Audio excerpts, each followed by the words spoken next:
मराठी मनोरंजन विश्वातील प्रसिद्ध अभिनेत्री तेजश्री प्रधानीचा आज वाढदिवस. तेजश्री हिने तिच्या करिअरमध्ये अनेक सुपरहिट सिनेमा मालिकांमध्ये काम केले.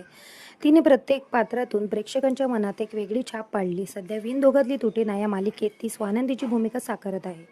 तिचं स्वानंदीचं पात्र प्रेक्षकांना प्रचंड आवडतं. परंतु तुम्हाला माहिती आहे का, तेजश्रीला सुरुवातीला अभिनेत्री व्हायचं नव्हतं. तिची खरी आवड वेगळ्या क्षेत्रात होती.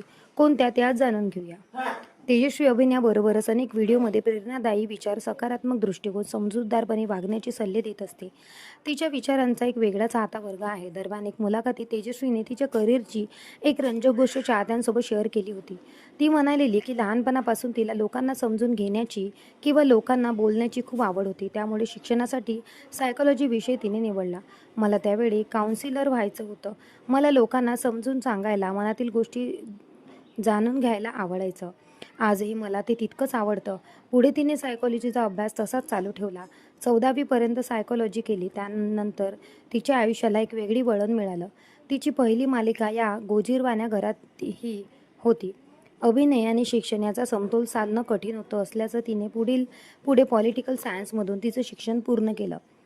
तेजस्वीला अभिनयाबरोबरच विविध भाषा शिकायला सुद्धा आवडतात. तिने त्यानंतर जर्मन भाषा शिकायला सुरुवात केली. जर्मन भाषेच्या तिने 3 स्तरांचं शिक्षण घेतलं. तेव्हा तिला ट्रान्सलेटर होण्याची इच्छा होती. तिने ते स्वप्न पाहिलेले होते. तेजस्वीने हेही सांगितलं की सायकॉलॉजी विषयावर तिचं प्रेम आजही तितकंच आहे. ती कधी वेळ मिळाला तर सायकॉलॉजीची पुस्तकं आज देखील वाचते.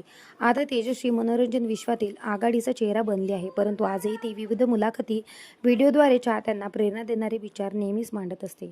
तर तेजस्वीच्या या विचारांबद्दल तुमचं काय मत आहे, आम्हाला कमेंट करून नक्की सांगा. भेटूया परत. धन्यवाद.